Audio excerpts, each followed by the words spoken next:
Traffic ये सरकार नहीं चलेगी अपनी बार। अरे लिंचिंग वाली ये सरकार नहीं चलेगी अपनी बार।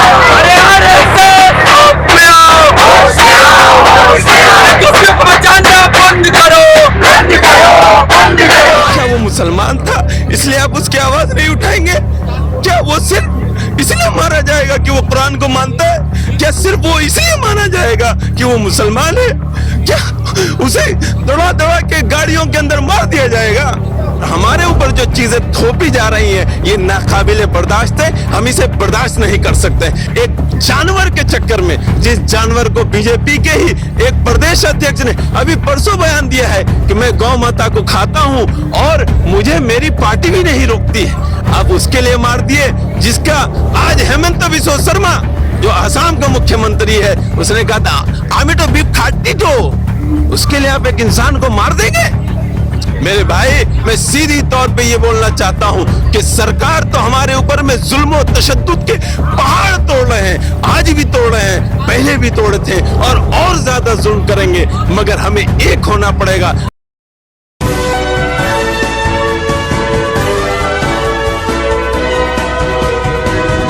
जंतर मंतर पर इस वक्त हम मौजूद हैं। नासिर जुनैद को लेकर के तस्वीरें लोगों के सामने आ रही हैं। जिस तरीके से हत्या की गई, महापंचायत लगाई गई, महापंचायत में यह ऐलान किया गया कि पुलिस प्रशासन की टांगे तोड़ दी जाएंगी अगर कोई मोनू मानेसर को छूता है। उसके बाद क्लीन चिट मिल जाती है। कैसे देखते हैं कि अब इंसाफ मिल पाएगा कि अगर नाम उर्दू वाला है तो?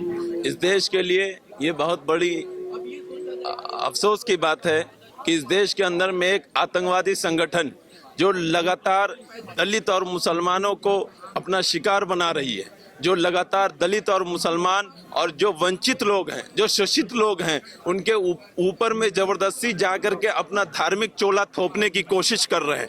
आप एक बात बताइए, इस देश के अंदर में जिस वक्त सिर्फ नमक आंदोलन हुआ था, उस वक्त पूरा देश इस चीज के लिए खड़ा हो गया था कि हम अंग्रेजों के खिलाफ हैं और हमारे ऊपर जो चीजें थोपी जा रही हैं ये नाकाबिले बर्दाश्त है, हम इसे बर्दाश्त नहीं कर सकते। वही देश आज 2023 में जब दो लड़कों को एक गाड़ी के अंदर में बांध के पेट्रोल जला के मार देती है, ये आतंकवादी संगठन के जो लोग उनको जला जला के पीट पीट के मार देते हैं, ये इस देश का लोग, इस देश की जनता सो रही।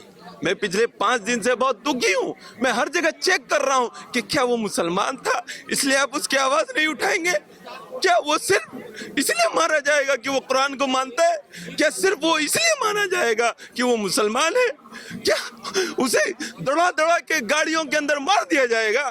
इस देश में बाबा साहब ने जो हमें संविधान दिया था, उस संविधान के अंदर में हर जाति मजहब को एक प्लेटफॉर्म पे ला करके खड़ा किया था, सबका बिल्कुल सम्मान, इज्जत और एहतराम था।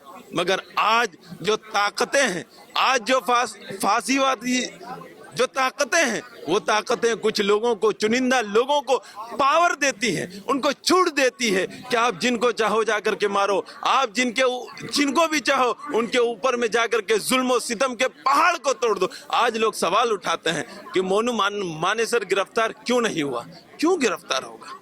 गिरफ्तार होगा क्यों? सवाल यह है, जिस हरियाणा सरकार ने उनको अपने स्पेशल टास्क फोर्स के अंदर में अपना मेंबर बना रखा है, आप मांग कर रहे हो कि उसको गिरफ्तार कर दिया जाए। अरे वही पहलू खान जिनका 3 बार जांच हुआ कि बीफ था या नहीं था, उनको मार दिया गया। आज तक कौन सी जांच की रिपोर्ट आई? आज तक कौन लोग जेल में गए? मेरे भाई, मैं सीधी तौर पे ये बोलना चाहता हूं कि सरकार तो हमारे ऊपर में जुल्म और तशद्दुद के पहाड़ तोड़ रहे हैं, आज भी तोड़ रहे हैं, पहले भी तोड़े थे और ज्यादा जुल्म करेंगे, मगर हमें एक होना पड़ेगा और हमें इन बातों को सोचना पड़ेगा इंसानियत के नाते, जाति धर्म मजहब के नाते नहीं। इस देश के अंदर में जो आतंकवादी ताकतें पनप रही हैं, इस देश के अंदर में कुछ लोगों को जो एक जाति और एक धर्म के खिलाफ जो भड़काया जा रहा है, उसके खिलाफ हमें लड़ना पड़ेगा।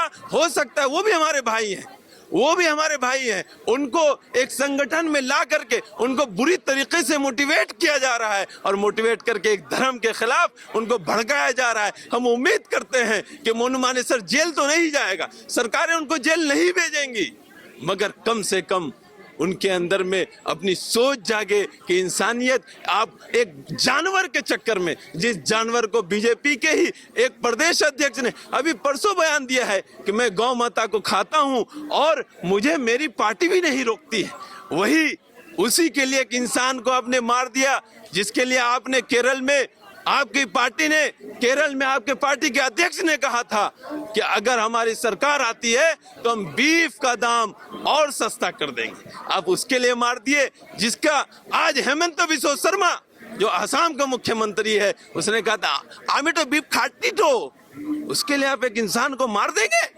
जो लोग खा रहे हैं, आपके ही लोग खा रहे हैं, उनके ऊपर में कब कार्रवाई होगी? और मैं आशा करता हूं माननीय राष्ट्रपति जी से और माननीय सुप्रीम कोर्ट से कि इस तरह के जो संगठनें हैं जो आतंकवादी गतिविधियों को तेज कर रही हैं, उनके ऊपर में सख्त से सख्त कार्रवाई हो। धन्यवाद। किस तरीके से देखते हैं अंकल, जिस तरीके से नासिर जुनैद को मारा गया, तमाम तस्वीरें सामने आ रही मोनू मानेसर की, उसके बाद भी उसे गिरफ्तार नहीं किया जाता, क्लीन चिट दी जाती है। ये सरकारी गुंडा है, हरियाणा सरकार ने गैंग बना रखा है, हरियाणा सरकार ने उनको लाइसेंस दिए हैं कि आप लोग इसको रोकिए। सरकार ही गुंडागर्दी करवा रही है और 2014 के बाद तो ये अनडिक्लेयर्ड इमरजेंसी है। रोहित वेमुला से देखो आप, और 2016 में जो ना हमारे प्यारे माननीय यशस्वी प्रधानमंत्री ने कहा था कि मेरे दलित भाइयों को मत मारो, मुझे गोली मार दो, कितना अच्छा स्टेटमेंट था। उसके बाद अत्याचार का खुला खेल शुरू हो गया इस भारत में। सिर्फ 8 साल में हिंदू मुस्लिम गाय गोबर और जो ना नाम बदलना और देश को बेचना, इसके सिवा कुछ नहीं हुआ। नारे तो बड़े बड़े दिए थे, अमृत काल चल रहा है, अमृत महोत्सव चल रहा है, देश नहीं बिकने देंगे, देश नहीं झुकने देंगे, लेकिन 2 मित्रों को पूरा देश बेच दिया। हिंडनबर्ग की रिपोर्ट पर कोई नहीं बोल रहा, डॉक्यूमेंट्री जो बीबीसी ने जारी की उस पर बैन लगा दिया, लोगों को बोलने से रोका जा रहा है, उनके ऊपर नाजायज UAPA लगाए जा रहे हैं, देशद्रोह के मुकदमे लगा करके जेलों में बंद किया जा रहा है, लाखों लोग बेकसूर जेलों में डाले जा रहे हैं। देश का लोकतंत्र और संविधान दोनों खतरे में है। सभी देश के नागरिकों से अपील है कि देश के लोकतंत्र और संविधान को बचाने के लिए अपने स्तर पर सभी प्रयास करें। धन्यवाद। तो आप ये देख सकते हैं कि बैनर लेकर के खड़े हुए हैं, अरेस्ट मोनू मानेसर नाउ, पर मोनू मानेसर को तो क्लीन चिट दे दी गई है राजस्थान पुलिस द्वारा। कैसे देखते हैं इन चीजों को, कि इंसाफ मिलेगा? सर देखिए, इंसाफ का मामला ये है, इंसाफ मिलेगा नहीं मिलेगा वो बात की बात है। इंसाफ नहीं भी मिल सकता क्योंकि जो लोग मारे गए उनके नाम के आगे मोहम्मद लगे हुए हैं। और इस भारत देश में 2014 से लेके अब तक, जब से ये भाजपा सरकार पावर में आई है, जिस बंदे के नाम के आगे मोहम्मद लगा हुआ उसका सड़क पे चलना भी मुश्किल हो गया है। उस बंदे को अकेले चलने में डर लगता है कि कब जाके 8-10 बंदे घुट के पकड़ के मुझे पोल से बांध के मॉब लिंचिंग करेंगे। हमें वो झारखंड का तबरेज अंसारी भी याद है, और अभी जुनैद और नासिर, इनके अभी जख्म बिल्कुल ताजे ताजे हैं। ये जो मॉब लिंचिंग का मामला चल रहा है, ये हरियाणा, उत्तर प्रदेश और इधर ही नहीं चल रहा है। ये जो मामले हैं ये अब बिहार में भी होने लगे हैं। भले बिहार में भाजपा की सरकार ना हो, मगर भाजपा के लोग वहाँ रह रहे हैं। और अब जैसा आपने पूछा कि मोनू मानेसर को की अरेस्टिंग होगी या नहीं होगी, अरेस्टिंग नहीं भी हो सकती है, क्योंकि जो हरियाणा का जो पुलिस टास्क फोर्स है उसके अंदर वो काम करता है। उसका काम ये है जो गौरक्षा के नाम पे वो लोगों को मार रहा है, काट रहा है। अगर ठीक है, अगर एक सेकंड के लिए मान लिया जाए कि वो दोनों नासिर और ये जावेद अगर गौ लेके जा रहे थे, गाय लेके जा रहे थे, तो आप उसको पकड़ते, उसको रखते। देश में लॉ एंड ऑर्डर है, रूल ऑफ लॉ है, कानून है, कुछ तो सुप्रीम कोर्ट है। अगर कानून हाथ में लेंगे, कल होके मुसलमान ये करेगा और हिंदू ये करेगा, तो ये देश कहाँ जाएगा? आप बात करते हैं सबका साथ, सबका विकास और सब में विश्वास, कहाँ सबका विकास हो रहा है? यहाँ तो मैं कहता हूँ हिंदुओं का भी विकास नहीं हो रहा है। कहाँ का विकास है? पहले जो सिलेंडर आप 600 में खरीदते हैं वो 1000 रुपए में खरीद रहे हैं, 1700 में खरीद रहे हैं। कहाँ का विकास हो रहा है? कहाँ का विकास हो रहा है? लगातार लोगों की ये मांग है, जहां नासिर जुनैद को लेकर के आज जंतर मंतर पर आवाज बुलंद की गई है।